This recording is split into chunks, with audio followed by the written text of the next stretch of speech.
आप राजा बने हुए हैं तो आंख बंद करके चलिएगा कि ताकिएगा सगरो, और कोई है कि नहीं धरती पर। ये पांडवों ने कौरव से जो है 5 गांव मांगा था और हमने 5 परिवार मांगा है। वो कौन परिवार है? शोषित, पीड़ित, उपेक्षित, वंचित, अल्पसंख्यक, अति पिछड़ी।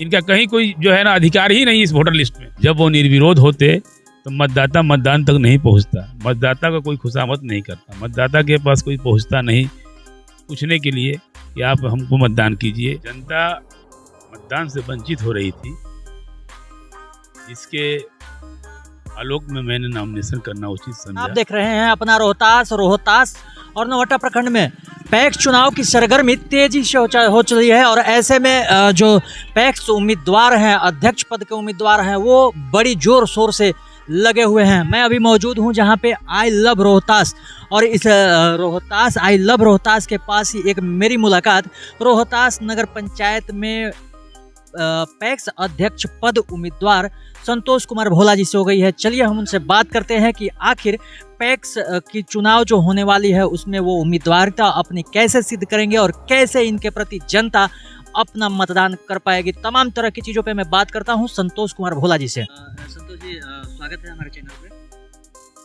धन्यवाद आपको भी, आपके दर्शक को भी। क्या ऐसी परिस्थिति थी कि आपको देर जो हुआ वो नॉमिनेशन करना पड़ा अध्यक्ष पद के लिए? जनता मतदान से वंचित हो रही थी, इसके आलोक में मैंने नॉमिनेशन करना उचित समझा कि जो कैंडिडेट यहाँ आए हैं और पहले से भी यहाँ अध्यक्ष रह रहे हैं, उनके द्वारा मतदाता सूची में बहुत ही गड़बड़ झाल किया गया है, जिसके कारण जो है क्षेत्र से कोई भी अच्छे आदमी नहीं आए नॉमिनेशन करने के लिए, जिस कारण जो है निर्विरोध होने की प्रबल संभावना थी। जब वो निर्विरोध होते तो मतदाता मतदान तक नहीं पहुंचता, मतदाता का कोई खुशामद नहीं करता, मतदाता के पास कोई पहुंचता नहीं पूछने के लिए कि आप हमको मतदान कीजिए या हमारे पक्ष में आइए।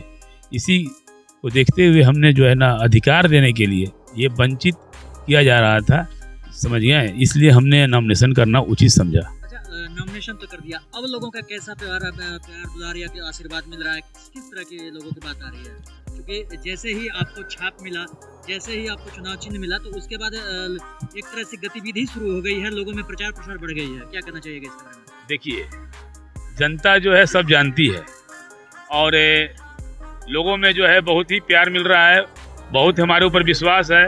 मैंने 5 साल पहले मुखिया था यहाँ, तो मैंने मुखिया का भी काम किया यहाँ पर, जो जगजाहिर है कि मैंने दोनों समाज, क्योंकि अकबरपुर पंचायत जो है 2 समाज से बिलोंग करता है, और मैंने दोनों समाज को बहुत ही सही तरीके से लेकर के चलाया, जिसमें लोगों में बहुत हमारे प्रति विश्वास है और लोग बढ़ चढ़ के हमारे पक्ष में मतदान करेंगे। देखिए, पंचायत चुनाव और पैक्स चुनाव दोनों में अंतर है।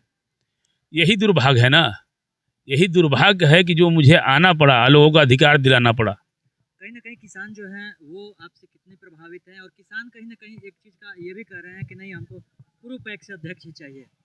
हाँ ठीक है, अब तो मान लीजिए जिनको वो देते लेते हैं तो उनका नाम को गुणगान करेंगे ही, इसमें कोई शक नहीं है। चूँकि हम लोगों का काम वैसा नहीं रहा है और हम पहली बार आए हैं इस क्षेत्र में और प्रत्याशी बन करके, तो अब तो आने वाला समय में जनता मुझे मौका देगी तो उस समझ में आएगा कि उस बेहतर था कि हम बेहतर थे। जनता के दरवाजे पर जाएंगे, जब मिलने जाएंगे तो क्या उनके लिए संदेश लेकर जाएंगे, क्या पैगाम लेकर जाएंगे? देखिए, हमारी लड़ाई जो है शोषित, उपेक्षित, पीड़ित, वंचित, अति पिछड़ी, अल्पसंख्यक की लड़ाई है मेरी। पांडवों ने ये धर्म अधर्म की लड़ाई हो रही है। पांडवों ने कौरव से जो है 5 गांव मांगा था और हमने 5 परिवार मांगा है। तो कौन परिवार है? शोषित, पीड़ित, उपेक्षित, वंचित, अल्पसंख्यक, अति पिछड़ी। इनका कहीं कोई जो है ना अधिकार ही नहीं इस वोटर लिस्ट में। एक तरफा जो है काम इनके द्वारा किया गया है। कहीं कहीं एक बड़ी आरोप भी लगा रहे हैं कि ये 5 जिनका आप नाम ले रहे हैं जी, उनका नाम नहीं जोड़ा गया। नहीं, देख लीजिए, यथावत है। जो 5 साल पहले मतदाता थे वो वहीं आके रुका हुआ है। बाकी जो लोग परिवार है उनका नाम ऐड हो गया, लेकिन इनका क्यों नहीं ऐड हुआ वोटर लिस्ट में? तो हम पांडवों ने 5 गांव मांगा था, हम 5 परिवार मांग रहे हैं। और ये लड़ाई जो है पांडव कौरव की लड़ाई है। अब आप समझ सकते हैं कि पांडव के साथ श्री कृष्ण भगवान थे, वैसे ही मेरे साथ जो है माँ गायत्री है, सारे देवी देवता हैं, बड़े बुजुर्ग हैं हमारे साथ। अच्छा, हमारे चैनल के माध्यम से दर्शकों के माध्यम से आप वोटर को किस तरह का क्या मैसेज देना चाहिएगा? उनको हक दिला के रहेंगे, आने वाला मेरा जनरेशन जान जाए कि यहाँ पर क्या हो रहा है। आने वाले टाइम में जो जिनको भी इस क्षेत्र में अपना किस्मत आजमाना होगा वो स्वतंत्र हैं, आकर के आजमाएंगे अपना किस्मत। हमें कोई दिक्कत नहीं, चूँकि मैं इस ओर कभी ध्यान ही नहीं दिया था कि मुझे पैक्स का चुनाव भी लड़ना है। अगर ध्यान रहता तो इनको पीछा करते 5 साल में हम भी 500,000 नाम जोड़ लेते हैं। ऐसा नहीं था, देते अप्रूवल, क्यों नहीं देते। लेकिन हमने देखा कि भाई गांव में कोई भी ऐसे अच्छे व्यक्ति हैं जो चुनाव लड़ने के ऊपर ध्यान नहीं दे रहे हैं, तो ये तो सीधा सीधी जो है ना लोकतंत्र की यहाँ हत्या हो रही है। और एक जो है ना पक्षीय काम किया गया है जिससे मतदाता मतदान करने से वंचित हो गया। कुल मिला के ये कि आप नगर पंचायत रोहतास की जनता को हक दिलाने का ये काम कर रहे हैं। बिल्कुल हक दिला के रहेंगे। अगर मैं पैक्स बन जाता हूँ अध्यक्ष, चुनाव में मैं जीत जाता हूँ, तो आते के साथ सबसे पहला काम वोटर लिस्ट पर होगा।